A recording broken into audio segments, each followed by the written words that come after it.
This is the Tape Double Track Effects plugin for MPCs, and it's a brand new plugin that they just released that emulates an old school tape doubling technique where recording engineers would double up a vocal track or keyboard track and record it twice and then pan them to give you this really cool stereo effect. So let's jump right in and see what it sounds like. I've got a keyboard patch pulled up, and right now I have the effect turned off, and my patch sounds like this.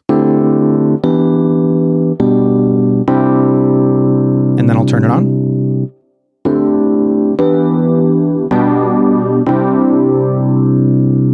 And if you're wearing headphones in particular, you can really hear how that got much wider and some of the sounds spread out to the right and left. And it has this really cool vintage tape sound. It sounds really incredible. Now we can change the timing with the two tapes with the big knob in the middle,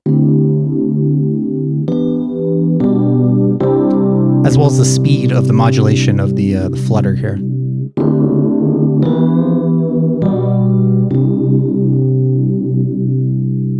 We can also sync it up to be in time with the track that we're working on. And then we can go over to the channel mix menu and adjust the individual sides, the left side and the right side. So say we want to take the left side and put a little distortion on it.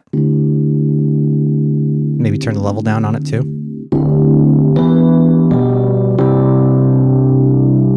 We could also flip the phase on one side.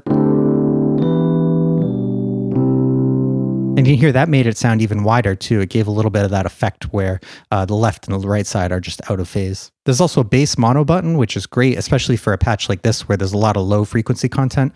You don't want too much stereo content in the lower frequencies of your mix. So being able to dial that out is really nice. And then we can hit solo to see which low frequencies we're grabbing.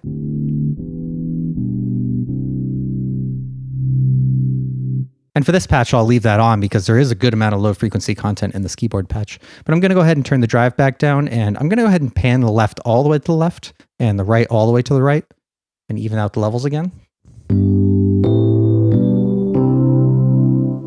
And then I'll put that back in phase, and let's go back over to the auto tracking now. From here, we can adjust the tape head position, as well as that mod speed that we saw on the first menu, but here we can actually adjust the shape of the waveform, which is pretty cool. So we can go to triangle or random.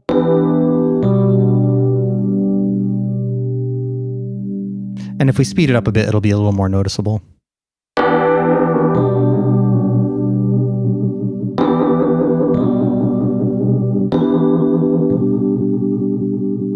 We can even see the tape head calibration over here and the movement and the speed, which is pretty cool. So if I slow it down a bit, there you can see it's moving more slowly.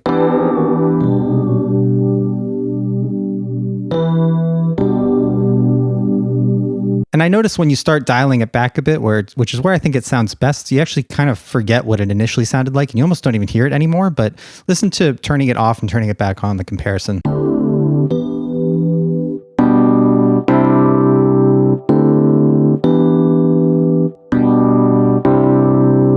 You can hear that stereo width comes back immediately. It sounds really good. We also got a ton of different presets too, so let's check out some of those. If I go back into keys here, let's check out what some of these sound like.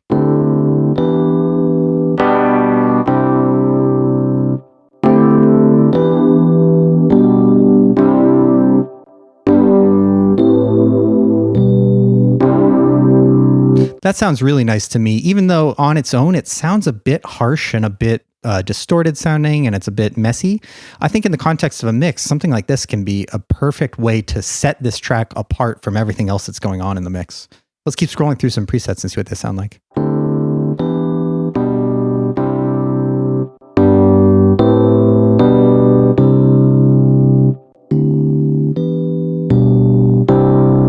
Let's just see what else we have for categories in the presets. There's synth, guitar, bass, drums, and the initial preset. I want to check out some of these drums presets, so I'm going to pull up this plugin on the drums track that I have that I'm working on right now. So back on my mixer, I'll just pull up my tape double track on my drums, and then let's go into the drums presets here. So I'll go ahead and show you what it sounds like without the plugin turned on, and then I'll go ahead and turn it on while it's playing.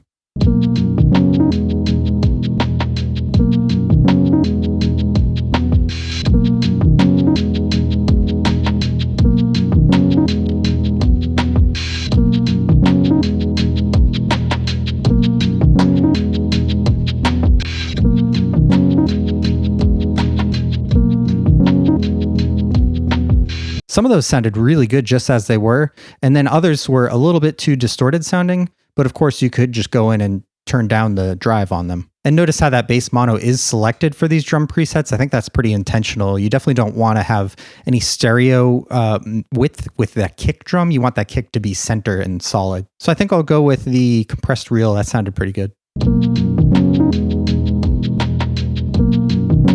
Here's what it sounded like without it. With it. That's pretty subtle, but it sounds really nice. It adds just a little bit of stereo width to the upper frequencies of the drums. I really like that a lot. So like I said, this is a brand new plugin, and you can actually grab it for free for the first couple of weeks that it's out. So go check it out, see if it's still free while you're watching this, and grab it if you can, and get to playing with it. I mean, I think this is a pretty useful plugin. I think you could use it on quite a bit of stuff just as a mixing device to get some stuff out of the middle of your mix. It really sounds good, and I think it's pretty versatile and would work on a lot of different things. And thanks for watching. I'll catch you next time.